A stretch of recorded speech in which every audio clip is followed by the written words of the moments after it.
Crônicas do Amanhecer, por Feijão, Centro Espírita Allan Kardec. Balneário Gaivota, 1º de agosto de 2017. Para tradutor da Bíblia, não há como atrelar o nome de Jesus a discursos de ódio. As denominações cristãs mais conservadoras fazem uma leitura seletiva da Bíblia e atêm-se aos aspectos que mais lhes convém. Em nome de Jesus vemos as coisas mais extraordinariamente contrárias às suas palavras, desde a opulência da Igreja Católica à teologia da prosperidade dos evangélicos. Vemos também a longa história de repressão e de crueldade do cristianismo, que é totalmente contrária à mensagem do Novo Testamento, que é uma mensagem radical de despojamento e de amor. É o que pensa o português Frederico Lourenço, tradutor e doutor em línguas e literaturas clássicas, sobre aqueles que defendem causas conservadoras e atacam minorias utilizando o nome de Jesus como desculpa. Um dos convidados da Flip deste ano, onde dividirá uma mesa com o poeta Guilherme Gontijo Flores na quinta 2707, para ele não há como entender o papel histórico do principal personagem do cristianismo e, ainda assim, destilar o ódio se apoiando em seu nome e em seus ensinamentos. A posição de Frederico está resguardada por um profundo conhecimento dos textos tidos por muitos como sagrados. Ele é o responsável pela mais recente tradução da Bíblia para o português. Seu trabalho contempla os 27 livros do Novo Testamento e a versão grega do Antigo Testamento, a chamada Bíblia dos 70, composta por 53 livros escritos primeiro em hebraico e traduzidos para a língua de Sócrates no século III a.C., contemplando partes que viriam a ser excluídas do cânone definitivo 3 e 4 livros dos Macabeus. Por exemplo, no Brasil a edição será composta por 6 volumes editados pela Companhia das Letras, sendo que o primeiro, Novo Testamento, os 4 Evangelhos, já está disponível nas livrarias. Além de assinar a tradução, Frederico também é o responsável pela apresentação e notas de contextualização que acompanham a monumental obra. Apesar da relação íntima com a Bíblia, Frederico explica que não é católico há muitos anos, mas um historiador interessado nas raízes da religião. A Bíblia é um importantíssimo documento histórico para compreendermos a natureza do judaísmo e do cristianismo, diz. Mas, olhando pelo prisma da história, pondera é certo que ela nos pode criar dificuldades ao tomarmos os seus elementos aparentemente históricos como factuais. E como a tradução feita por alguém com esse olhar vem sendo recebida? A recepção fora das igrejas tem sido excelente. Dentro das igrejas, penso que a opinião a respeito do meu trabalho varia, mas ao mesmo tempo já há muitos cristãos que compreendem que não podemos confundir a interpretação teológica do texto da Bíblia com o seu estudo crítico histórico. Cada coisa tem o seu lugar. Acredito que no Brasil haja abordagens muito diversificadas ao estudo da Bíblia, mas em Portugal havia um grande déficit no estudo crítico histórico. É esse o meu contributo.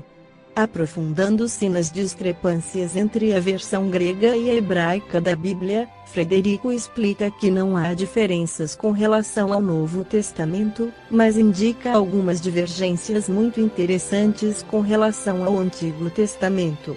Por um lado, a versão grega é mais extensa, pois tem 53 livros, a hebraica, segundo a divisão cristã, tem 39 livros.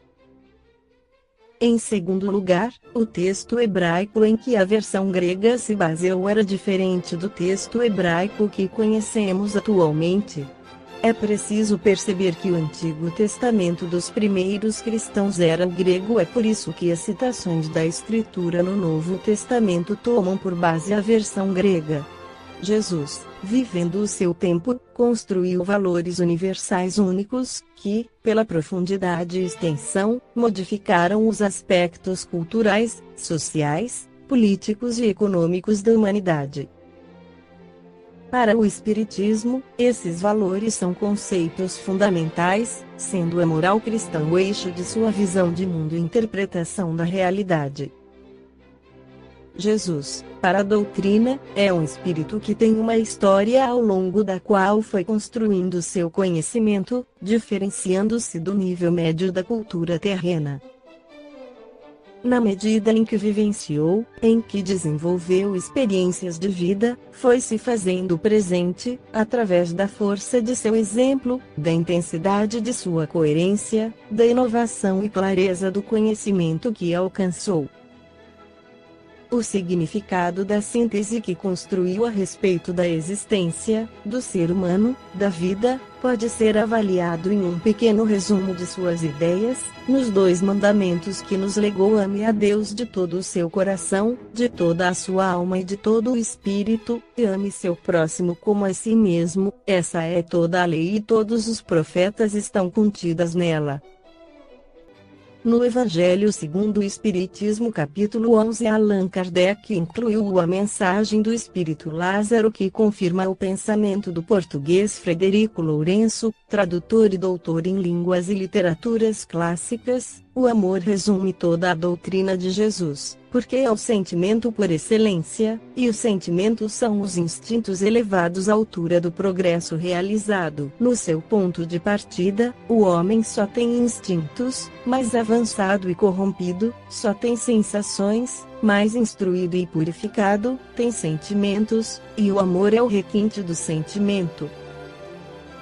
Não o amor no sentido vulgar do termo, mas esse sol interior, que reúne e condensa em seu foco ardente todas as aspirações e todas as revelações sobre-humanas. A lei do amor substitui a personalidade pela fusão dos seres e extingue as misérias sociais. Feliz aquele que, sobrelevando-se à humanidade, ama com imenso amor os seus irmãos em sofrimento. Feliz aquele que ama, porque não conhece as angústias da alma, nem as do corpo. Seus pés são leves, e ele vive como transportado fora de si mesmo. Quando Jesus pronunciou essa palavra divina, amor fez estremecerem os povos, e os mártires, ébrios de esperança, desceram ao circo. O Espiritismo, por sua vez, vem pronunciar a segunda palavra do alfabeto divino. Ficai atentos, porque essa palavra levanta a lápide dos túmulos vazios, e a reencarnação, vencendo a morte, revela ao homem deslumbrado o seu patrimônio intelectual. Mas já não é mais aos suplícios que ela conduz, e sim à conquista do seu ser, elevado e transfigurado. O sangue resgatou o espírito, e o espírito deve agora resgatar o homem da matéria. Disse que o homem, no seu início, tem apenas instintos. Aquele, pois, em que os instintos dominam, está mais próximo do ponto de partida que do alvo.